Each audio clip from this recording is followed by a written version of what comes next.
Tudo era mato. Tudo era mato. Então a gente vê torcedor caindo de 6 metros, 4 metros de altura. Acho que uma observação é que nós três fizemos a mesma residência, só que em anos diferentes. Não tinha departamento médico, né? A confederação ela estava num processo de transição, ela era a ABR, né? Associação Brasileira de Rugby, e virou CBRU, Confederação Brasileira de Rugby. Olá pessoal, tudo bem? Estamos aqui para mais um programa. Hoje vamos falar um pouquinho sobre você. Sobre uma história, sobre né? a sua história. Medicina do esporte é isso, é resenha, né? E também tem um pouquinho da parte da ciência, né? Do que a gente faz. Um pouquinho de trabalho e muita resenha.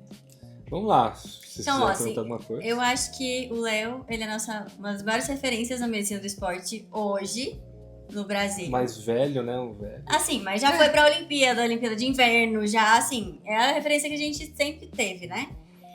Mas, assim, a curiosidade que eu tenho é, onde que começou? Porque você não saiu da residência e chegou onde você chegou, né? Mas como que foi esse processo? É longo, hein? Vocês aguentam? Vamos lá. Acho que a residência são uns 3 anos, né? Acho que no final do terceiro ano, eu já tive algumas experiências, assim, já no rugby, né? Então eu comecei no Sevens feminino e comecei a acompanhar, inclusive a minha primeira viagem internacional foi na época que eu ainda era residente, a R3. Com o Sevens feminino, foi uma equipe de desenvolvimento lá pro Valentim Martinez, lá em Montevidéu. Que legal. Que é uma região, um clube que é tradicional de rugby, né? De vários esportes, é um local que tem uma elite lá dentro do Uruguai, de Montevidéu. Como que esse convite chegou pra você? Bom, o meu preceptor, né, amigo pessoal, é o Gustavo Borholt. Uhum. Ele estava à frente da confederação e a gente já, né, quando eu entrei, R1, ele era o R3, e a gente, pegou uma amizade, a gente, no começo, né, como eu sou da terceira turma, a gente era obrigado a gente aprendia junto, né? Porque ninguém sabia o que tinha que fazer. Então, a gente tinha que desenvolver e, assim, tinha que seguir por algum caminho. E aí a gente começava a estudar junto, né? O pessoal trazia os artigos de revisão. Acho que uma observação é que nós três fizemos a mesma residência, só que em anos diferentes, né? Em anos diferentes. Então você formou em que ano? Eu formei em 2012. Você? 21? E eu em 24, então assim, a gente pegou várias fases, né? Várias fases diferentes. Então, no final de 2011, né, eu tive esse convite, e a partir daí eu comecei a fazer alguns treinos, né, fiz o Sul-Americano também de rugby, da equipe profissional, né, dos adultos, né, masculino e feminino, que foi no Rio de Janeiro. Então era um evento teste para os Jogos Olímpicos, então eu acabei fazendo alguns jogos aí, foi bem bacana, foi a época. Mas você foi morar no Uruguai? Não, eu só fiz fui como médico de equipe. Foram campings? Era um torneio, tá. E aí eu viajei com a equipe, né? Aí ficou conhecido e começou a participar. Sim, aí a gente comecei a frequentar ali o rugby, né? E foi aí te amaram e aí ficou. O começo foi difícil, não tinha departamento médico, né? A confederação ela estava num processo de transição, ela era a ABR, né? Associação Brasileira de Rugby, e virou CBRU, Confederação Brasileira de Rugby. Para quem não sabe, para você ter uma confederação, você precisa ter pelo menos 3 federações, né? Então eles estavam num processo de juntar as federações para poder formar uma confederação. Tudo era mato. Tudo era mato, não tinha departamento médico. Isso é uma coisa muito comum na nossa área, tudo ser mato até que a gente chegue em vários lugares, né? Ou então existe uma coisa, às vezes, bem inicial, e aí a gente desenvolve, não é? Isso é bem comum. Rústico, né? Não tem nada. Rústico. Acho que nós somos pioneiros ainda hoje, né? Ainda tem situações... Existem confederações que não tem ninguém no departamento médico, Sim. né? Então isso é Ou relativamente então comum. que não sabem aproveitar o potencial que o médico pode exercer ali, ou até escolher um profissional que seja plural, como o médico do esporte é. Então, vender a sardinha, o peixe. Então, é isso aí. E depois o rugby? Como que foi essa esse caminho? Assim, junto com o rugby, eu também estava na Portuguesa, né? Então eu recebi um convite do Pedro, né? O Pedro Passos também é da primeira turma. Ele já estava como coordenador da base da Portuguesa e ele me convidou para fazer parte também. Então ficou era eu, o Giba da minha turma também, além de ser da minha turma, é um grande amigo meu. Depois eles foram se enfrentar, Corinthians e Palmeiras. Depois a gente foi Mas é bem depois. E o Bernard também fez parte dessa pessoal que trabalhou na Portuguesa. Então foi um aprendizado bem grande também, porque apesar de ser futebol, é um futebol que não tem muita estrutura, né? Não tem. Gente, porque futebol não é só o que você vê na Série A na televisão, né? Futebol é muito mais que isso. Então, trabalhar no futebol nem sempre são flores, né? Não, e assim, o Canindé já é mais antigo, o alojamento dos atletas era um tanto quanto precário, né? Mudou também o futebol, né? O futebol, ele tinha uma estrutura na década de 90, 2000, e depois disso ele virou um esporte muito profissional, com muito dinheiro, né? O que a gente via antigamente, você ia pro estádio, você pagava 10, 15 reais para ir pro estádio. Hoje, assim... Nem o refrigerante custa isso no estádio. A condução para ir pro estádio é mais cara do que isso, né? Então, o esporte foi crescendo e nem todos os clubes acompanharam. E acho que a Portuguesa foi um dos exemplos, né, desse. E aí você então começou a Portuguesa e o rugby... E o rugby. Junto. E aí? Bom, em paralelo, o rugby eu fazia tudo, né? Então eu era educador também, fui o primeiro educador médico aqui do Brasil. Que legal! Conta mais sobre um papel de educador médico. Então, a World Rugby, na época, era IRB, International Rugby Board. Ela tinha um papel de tornar o esporte mais seguro. Então, quem olhava de fora achava que tudo era... Né? Rugby tem muita concussão, né? Muita pancada, muito... E é um esporte que, olhando, tem uma quantidade muito grande de lesão e tem lesões perigosas mesmo, né? Catastróficas que a gente chama, né? E para que as pessoas estivessem preparadas, eles criaram um programa de educação. Então, assim, pegaram alguns médicos para poder formar os educadores para dar curso de primeiros socorros, que foi o primeiro passo. Vocês verem como ele é o melhor mesmo de todos, entendeu? Imagina. Acho que as oportunidades acabaram, naquela época eram... Mas você estava preparado quando elas surgiram. É a tal da sorte. Mas, e aí tinha um programa, né? O primeiro passo era fazer o primeiro socorros no rugby, que, bom, você faz o primeiro socorros no rugby, você faz para praticamente quase todos os esportes. E o segundo era um atendimento em campo, já mais avançado. Então você aprendia pranchamento, né, rolamento em bloco, você já tinha alguns procedimentos que você fazia. E o nível 3 é o mais avançado para você trabalhar na emergência no posto avançado do estádio. Então ali você já tem intervenção, faz uma crico, aprendia a fazer drenagem de tórax. Aí é o caos. Aprendia a fazer, enfim... vários procedimentos dentro da área médica que são essenciais para você salvar a vida de alguém. Não só de atleta, mas como espectadores que possam se acidentar, né? Nossa, em estádio, principalmente de futebol, torcida organizada é super comum. Quanto mais gente, maior a chance de acontecer, né? E muitas vezes não acontece nada no campo, mas vai acontecer no estádio mesmo. Aliás, os piores problemas costumam ser dos torcedores, né? Briga, quedas, então a gente vê torcedor caindo de 6 metros, 4 metros de altura, então acontece de tudo. Parada cardíaca, enfim, acontece de tudo, né? Haja coração. Você virou educador médico.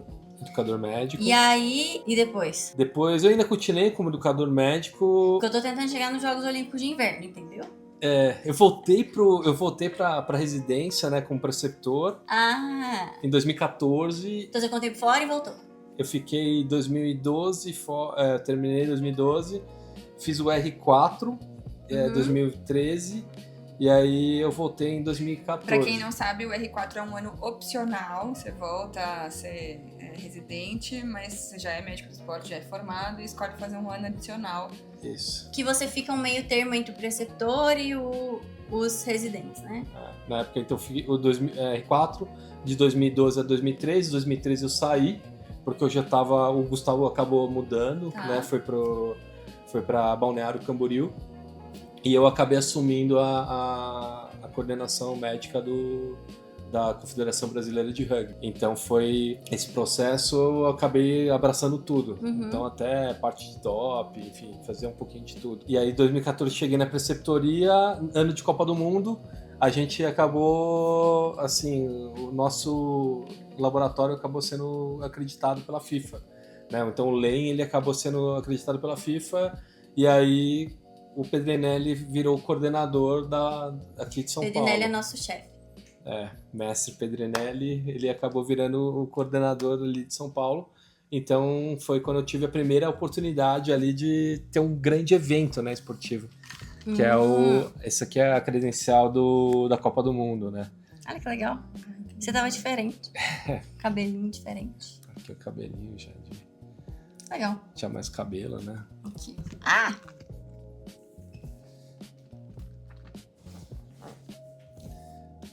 Então essa é uma época...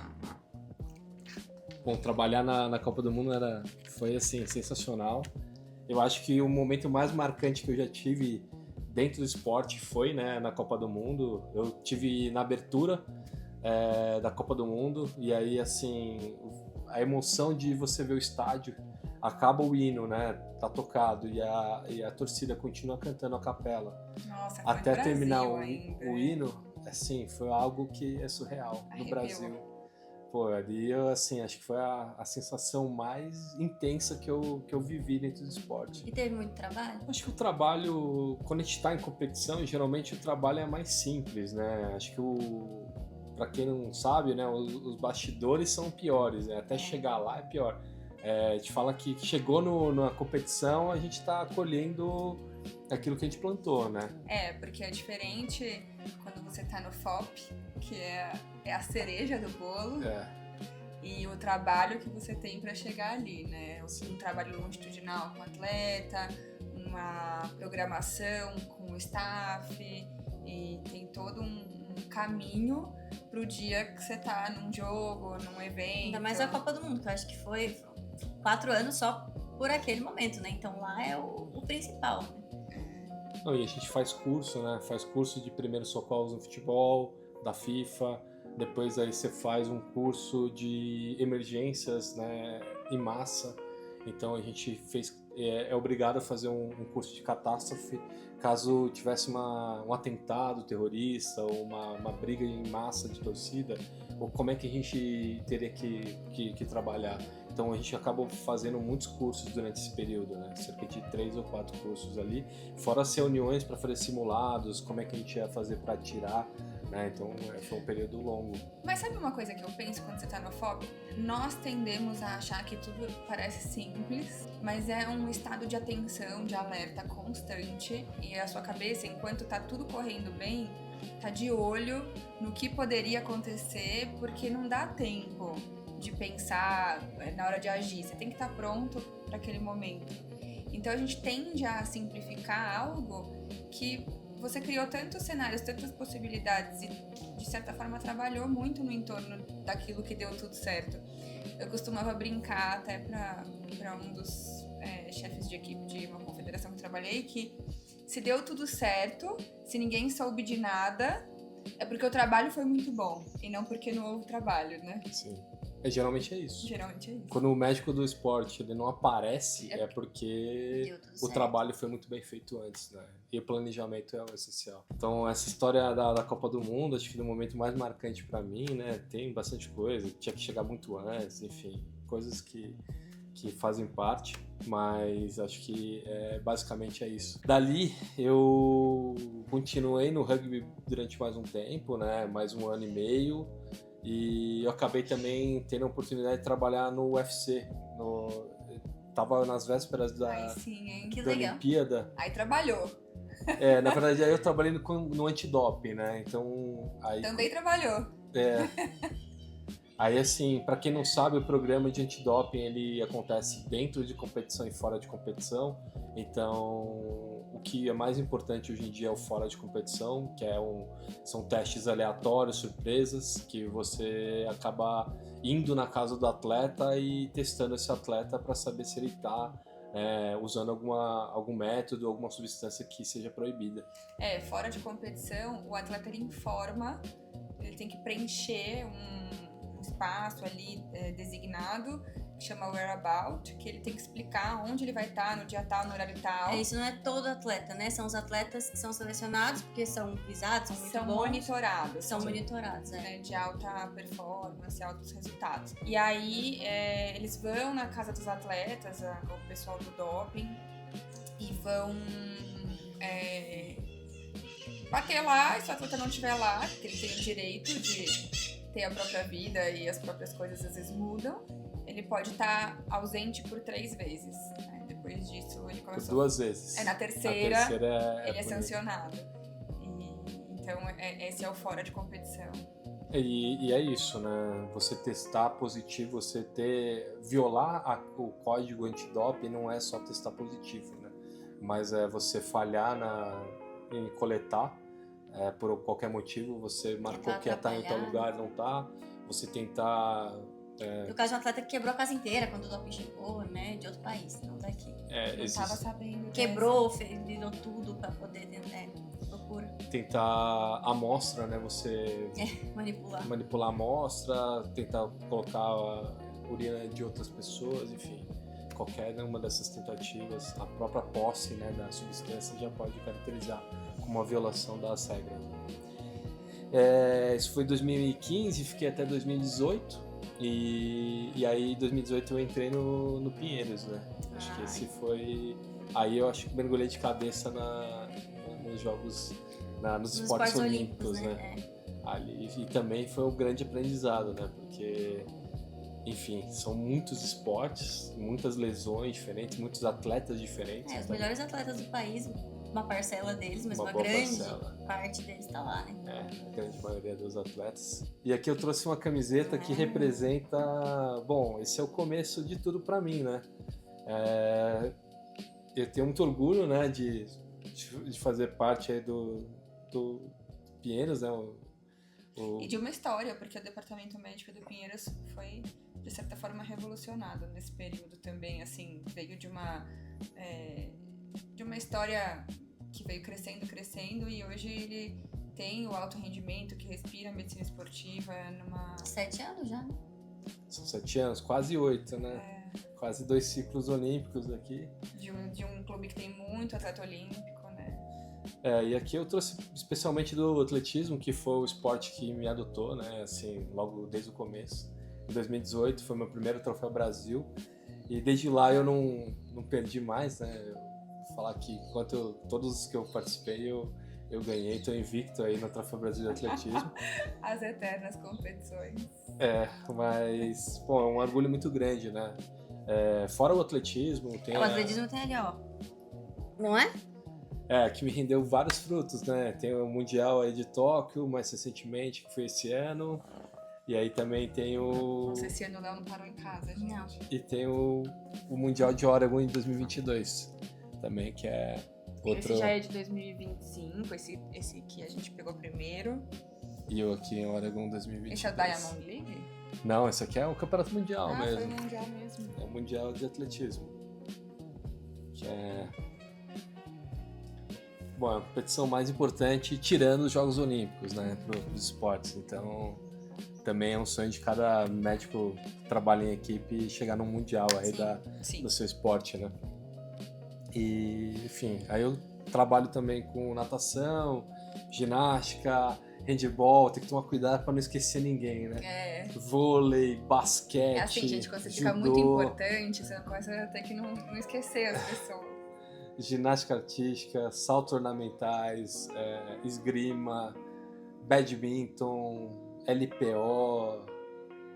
Enfim. Aí podia subir aquela letrinha aqui agora, né? Tipo, zerou a fita aqui de tanto esporte já. Tem muitos esportes. Eu não sei se estou esquecido de alguém, se esqueci, desculpa, mas... A gente que atrapalhou ele, não leva mal. Mas também foi um grande aprendizado, né, até hoje. E aí a gente tem outras histórias legais aí que, assim, começaram junto não, mas próximos da pandemia, né? Que foi a minha primeira convocação pro Comitê Olímpico Brasileiro, enfim. período nada fácil. Durante a pandemia. Muito trabalho pra médico. Foi quando eu comecei, né? O Brasil tava fechado pra... Não sei se a maioria lembra, mas assim, a gente não podia fazer absolutamente nada. Tinha o Fica em Casa. E aí a gente... os atletas não podiam competir. A gente tinha simplesmente os Jogos Olímpicos de Tóquio, né? Que foi uma grande dúvida para todo mundo, porque a gente não sabia, né? Se Essa camiseta a gente tem que valorizar essa manguinha aqui. a manga é a mais importante. Que é a manga que tem o símbolo dos Jogos de Tóquio. Da Olimpíada. Então o preparatório também foi difícil, né? Como a gente fala, chegou nas Olimpíadas, a gente está colhendo os frutos, né? Mas até lá, antes de chegar, que é o difícil. Então foi essa história que foi complexa. Missão Europa, que foi o retorno dos atletas à atividade. A gente teve várias dificuldades ali, inclusive são casos aí que a gente teve, por vezes, aí, dificuldade para se a missão iria continuar ou não, né, pelas coisas que foram acontecendo. Tudo muito novo, tudo muito sem precedente, decisões complexas, momentos difíceis, né, muitas teorias e muitas opiniões, mas pouca ciência. Esses são de lá também? Esses são dos Jogos Olímpicos de Tóquio, né, então, para quem não sabe... quando você vai, você ganha os uniformes, né, essa do time Brasil. Grande moeda. E aí você tem alguns jogos que você responde, né, falando das Olimpíadas principalmente, e aí você recebe uma caixa de pins assim que você responde essa... Gente, pin conquista cada coisa. Pin conquista muita coisa. Pin é maravilhoso. E aí, assim, é uma recordação, né, que é de graça. Isso aqui a gente acaba trocando, né? Não, esse daí a gente ganha. Esses são todos nossos. Isso daí, você ganha, você faz um aplicativo que você baixa, e aí você responde perguntas sobre a história dos Jogos Olímpicos e você recebe... tá então bom. você acertou tudo. Você vai lá no refeitório. Eu errei algumas, mas assim... Mas eu fiz amigos. Não, mas a gente recebe, todo mundo que termina acaba recebendo. E é legal que tem os valores aqui olímpicos, né? E tem sempre alguma menção do local, né? Então aqui tem o Neko, que é o gatinho do Japão. Aí tem né? Bonitinho, né? Tem, assim, os valores olímpicos e geralmente algo mais relacionado ao evento, né? E é legal que você troca isso no refeitório, né? Que é o grande ponto de encontro de todo mundo, né? Eu achei que você ia contar da troca dos pins, né? Que a gente... Aí são outros pins, né? Eu troquei um pin na Olimpíada de Tóquio, você acredita? Depois eu conto, mas eu trocava muito pouco o pin, porque eu ficava muito cansada, eu não conseguia socializar. A gente não trocou porque tava no meio da pandemia nem né? Podia. E aí eu troquei eu queria ter pin. desculpa. Eu troquei um pin, sabe com quem? Com o Mark Hutchinson. O chefe médico americano. E ele foi pra tocar um pin com o Pedrinelli, né? E aí o Pedrinelli não tava. Aí foi você. E aí eu falei assim, olha, ele não tá, mas... Quer ser meu amigo? Eu entrego um pin meu, ele falou, então vamos trocar. Aí, beleza, eu troquei um pin com o médico-chefe da delegação olímpica americana. Bom, foi um pin, mas que valeu por muitos. Aí, Muito bem. É uma história, né, que assim, eu vou guardar. E foi assim, eu tava de plantão, tá vendo como é importante você trabalhar? Porque eu que tava de plantão sozinho. Ó a sorte, sorte. Só eu que consegui trocar esse pin aí com o Mark Ó Hudson, sorte. que é uma das grandes referências aí pra gente, né, do esporte, da medicina esportiva. Então foi uma grande honra pra mim. O que mais? Aí depois teve a Olimpíada de Inverno. Putz, então, essa é uma história engraçada, né? Porque como a Olimpíada adiou um ano e... Foi muito perto, né? ficou menos de 6 meses. Meu e Deus. aí eu, assim... Gente, só pra vocês saberem, quando você vai pra uma Olimpíada, você não fica 2 semanas no lugar, você fica mais de mês no lugar. E aí ele foi em uma e 6 meses depois ele foi pra outra. É uma aclimatação, você vai pra aclimatação primeiro... E aí depois você vai para os Jogos Olímpicos e ali Antes geralmente... de começar, porque você tá desde antes da abertura. Você chega no D menos muitas, 5, menos 7. Ainda mais se tratando de Japão, né? Você tinha que chegar para aclimatar. Então foi bem assim. Foi Desgastante, longo. Foi diria, quase 40, foi mais de 40 dias em Tóquio. E depois, logo em seguida, menos de 6 meses, fui pra Olimpíada de Inverno. E eu lembro do planejamento de Tóquio, só o voo, porque, por causa dos atletas, né? Eu não fui, mas eu lembro que eu tava lidando com atletas que estavam indo. E só o voo, era tanto tempo que pegava o primeiro voo e pegava não sei o que. Você chegava, já era, sei lá que dia porque tem que contar o fuso. Então era outro dia, mais o fuso. Então era muito louca a distância do tempo de saída e de chegada, assim, só de trajeto já eram 3 dias. Não, e assim, eu que fui como time Brasil, né? Time existe. Todo mundo no final é time Brasil. Mas eu fui pelo COB. Uhum. Então Você eu. tem que estar lá antes de começar e depois que todo mundo vai embora, você tem que estar lá. E aí é legal que a gente monta o departamento médico. Então quando vocês veem as filmagens, as fotos, né? Aí vocês veem tudo montado, adesivado, com as macas prontas, os aparelhos todos ligados, funcionando. Mas quando você chega, é uma escola normal que a gente tem que transformar no local que vai acolher os melhores atletas do país que vão ganhar medalha, enfim, que vão performar. Então é algo sensacional. Vivenciar essa transformação, né? E no começo, depois você tem refeitório de comida brasileira para os atletas. Mas antes você tem que se virar. E aí, como eu sou descendente de japonês, eu que fazia o pedido de comida. Nisei. Não. Sansei. Sou terceira geração. Aí é Ichini-san, né? Então, aí, assim, como eu sou terceira geração, eu fazia os pedidos pra galera ali também, coordenava, ajudava.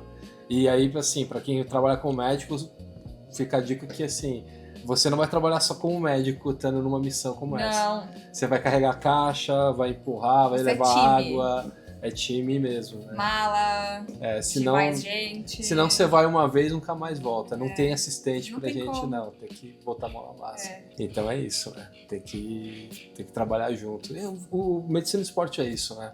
É menos formal, é mais sobre equipe. Ninguém ganha nada sozinho, ninguém faz nada sozinho. Bom, vamos lá. Aí, Inverno. Olimpíada de Inverno, a gente tá Onde no foi? inverno. Beijinho. Olimpíada de Inverno, Aqui uma os cultura pins totalmente lá. diferente, né?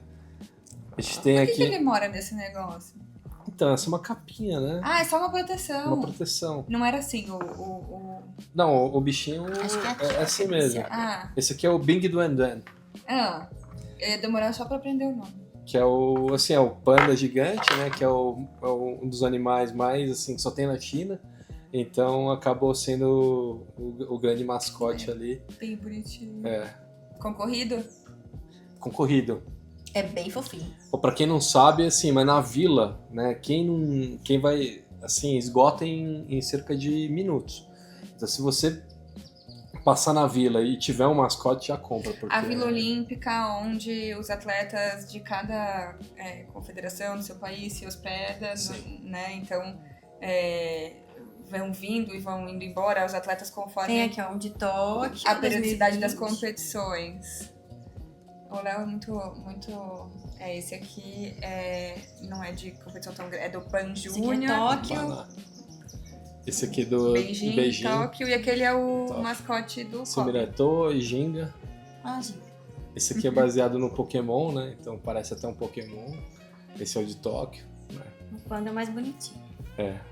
Os dos mundiais tem também, mas eles são mais... costumam não ser tão, assim... Os mundiais de esporte não costumam ser tão famosos. Dos jogos, eles são bem famosos mesmo ali. Mas é isso. É uma experiência diferente, Olimpíada de Inverno, cultura diferente, né? São muito menos esportes e... Muito gelado. E aí também tem uma diferença, né? É muito gelado, mas assim, as pessoas que estão envolvidas também, geralmente são países que são mais envolvidos, então tem uma quantidade E se tem maior. acidente, costuma ser bem grave, né? Porque Sim. tudo descendo morro na neve, né? Energia é muito maior. A gente não tem vivência cultural, assim, de esporte de Não. inverno. A gente não tem neve no Brasil, né? Então, desafiador super, né? Aprendizado mil. Muito mais complicado ali a Olimpíada de Inverno, e as lesões, elas são muito mais graves, né? Geralmente, a maior parte é evacuado por helicóptero ou por avião mesmo, né? para operar nos Que países. já é de um origem. ponto, porque não é tudo que você pode remover via aérea, então é super complexo. As lesões muito críticas que têm risco de saúde para o atleta são estabilizadas primeiro e depois os atletas são encaminhados. Bom, Aí saímos de Beijing. Beijing, teve Mundial de Atletismo, né, em Teve Oregon. o futebol que você trabalhou de novo. O futebol foi 2023. Ai, foi depois. 23. Mas Oregon é legal porque conta muito da história foi é o estado onde a Nike surgiu. Então, Ai, eu adorei o livro do Phil Knight. Phil Knight. Como chama o nome do livro mesmo? É a história dele que fundou a Nike, maravilhoso. Depois a gente coloca aqui de Tem algum um jeito filme, tecnológico. O homem Air. por trás do logo? Não. Não, eu não vi filme desse livro que eu tô falando, não. Não, é que depois tem o filme do que é do Michael Jordan, Jordan, né? da Adorei marca do também. Air também. é Adorei, legal. que fala do Air mesmo, da marca. Sim. Mas, bom, é um lugar cheio de história, né? Sim. Tanto que no atletismo existe uma etapa da Diamond League que ela é específica. Por isso que Né? quando eu vi, eu achei que era da Diamond League. Ela é específica lá para Oregon, Uhum. que chama Prefontaine Classic, né? Que é em homenagem ao atleta, ao Steve Prefontaine. Então, para quem não sabe, a Nike ela foi fundada pelo Phil Knight, mas tiveram personagens importantes, que é o Steve Prefontaine, que era um atleta de fundo, né? E o outro era o Bill Bowerman, que era o treinador. Então, esses três eram... Né, tem até um filme que fala um pouquinho sobre a história do Steve Prefontaine, do Phil Knight e do Bill Bowerman. Eu vou ter que ver o nome do livro. E ali é um lugar clássico na faculdade de Oregon, onde tudo aconteceu ali e a Nike conseguiu virar esse monstro que é hoje, né? Bom, depois de 2022 teve outras competições também, né? Eu participei do Mundial. Esse acho que foi o ano que eu mais viajei de todos. A Marca da Vitória, perdão. Pode A continuar. marca da vitória. Aí, em 2022 foi o ano que eu mais viajei, ainda teve o Pan Júnior. 20 e quanto?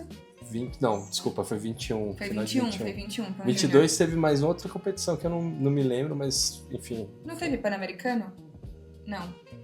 Não, Era 23. 23. Foi Jogos Sul-Americanos, eu acho. Foi o Sula, foi Jogos o Sula que foi Sul-Americanos. em Assunção. Em Assunção, no Paraguai. É. E aí, 23, eu comecei eu passei fui pro futebol, né? Futebol profissional. Então, eu recebi um convite ali do Corinthians, né? Essa indicação da Ana, né? Que me trouxe também pro COB. E aí, eu acabei participando aí do futebol profissional. Na época, essa aqui já é a camisa de 2024, né? Que eu participei da temporada inteira. Eu entrei em maio de 2023, né? Enfim, e aí acabei ficando até a final em dezembro de 2024. E aí o futebol, assim, é mágico, né? Apaixonante, pô.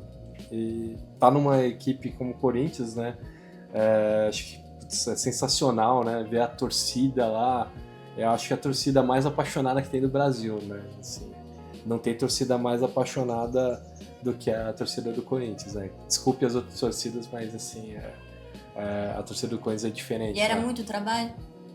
O trabalho não é tanto, mas a questão maior De novo é... achando que é simples. De novo colocando a simplicidade. Mas tem trabalho, sim. eu acho que o Olha a trabalho... responsa do time Eu acho que a tem mais- responsabilidade é maior, sabe? Sim. Porque você tá lidando com atletas que valem milhões, né? São pessoas que, assim...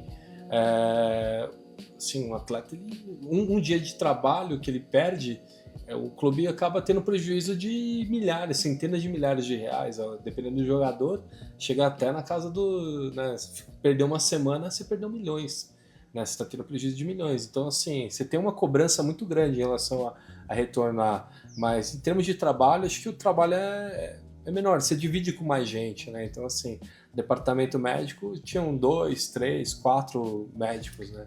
Pra você... Só pra dar uma dimensão, acho que porque o Léo enxerga essa simplicidade, vê se eu tô errada. Mas você trabalha no esporte olímpico, que tem um investimento muito diferente em relação ao futebol, muito inferior. Sim. O futebol tem um investimento altíssimo, patrocínios milionários, diferente do esporte E o olímpico. número de atletas também, né? Esporte olímpico, como ele foi pra Olimpíada, Infinitos todos, né? atletas para um departamento de 4 pessoas cuidarem. E aí você chega no futebol e você tem 4 pessoas no seu dia a dia. Poxa, é discrepante. Então parece simples, né? Apesar de ter atletas muito valiosos, lesões muito complexas, campeonatos que tem jogo dia Talvez sim, o dia trabalho também. braçal seja menor. Muito Mas bom. ainda assim, veja, mais de um jogo por semana Bastante. não necessariamente que você ia, mas que você estava envolvido. E eu acho que tem a vantagem do médico que tá na competição ser o mesmo que acompanha o dia a dia, então essa gestão facilita, né? Facilita, certamente facilita. E aí acho que o grande desafio é a comunicação, né? Comunicar bem entre as diversas pessoas que fazem parte do departamento médico, né? Controlar os egos. Ah, comunicação é o segredo da vida. E aí também a comissão técnica, então assim, infelizmente o período foi conturbado, né? Ainda tá um pouco conturbado, né? Mas eu tenho certeza que melhorando, estabilizando um pouquinho, com isso é uma potência aí dentro do futebol, né? Do esporte. Bom, aí final de 24... Final de 24, eu saí, né, em dezembro, acabou a temporada, o time teve aquela sequência de vitórias, né, acho que igualou a maior sequência de vitórias do Campeonato Brasileiro. Eu lembro disso aí. Junto com o Inter, né, então foi uma campanha que o campeonato, mais da metade do campeonato passou na zona de rebaixamento e no final chegou na Libertadores, né? Foi uma grande virada. Né? Uma grande virada e acho que criou uma expectativa muito grande pro ano agora em 2025, né? Que ganhou o Paulista e tá colhendo aí. Pode ser que chegue na Copa do Brasil, né? Enfim. Hoje, dia de gravação, tem jogo, pronto, falei. Hoje é a semifinal, né? O jogo de retorno. Já está bem encaminhado, é possível, é bem provável que deve sair com a vitória, né? Com a classificação. Depois, agora, eu voltei sair do futebol, mantive no Pinheiros e acabei... E tem o FOP. Eu tenho o FOP. E acabei retornando pro COB, né? É verdade. No começo. E aí... Esse ano o Léo já viajou, já viajei, foi. Já fui pra Assunção de novo. Foi chefe. Jogos Pan Júnior, né? Segunda edição dos Jogos Pan Júnior. Foi a segunda edição do que foi desse bichinho. Essa foi a primeira edição, e aí teve a segunda edição que foi no Paraguai, que foi, assim, super organizado. Foi bem, bem legal. Foi diferente de Cali, né? Que foi o começo, mas, assim, Assunção tá num patamar muito alto ali de organização. Parecia bonito. Não, ficou maravilhoso. Eles tiveram também uma tempestade lá que entortou tudo, parecido com o que a gente teve agora essa semana em São Paulo. Fiquei 3 dias sem luz. Que o pessoal também, mas eles tiveram algo parecido lá na época, entortou os postes, as bandeiras acabaram sendo arrancadas, enfim, etapas que foram canceladas, mas assim, a estrutura estava muito bonita, estava tudo, né, eles se preocuparam bastante, estão investindo bastante. Então foi bem legal. E aí o Mundial de Atletismo de Tóquio, que eu acho que, bom, sou privilegiado, né, porque eu tive na Olimpíada e eu não consegui ver aquele estádio cheio.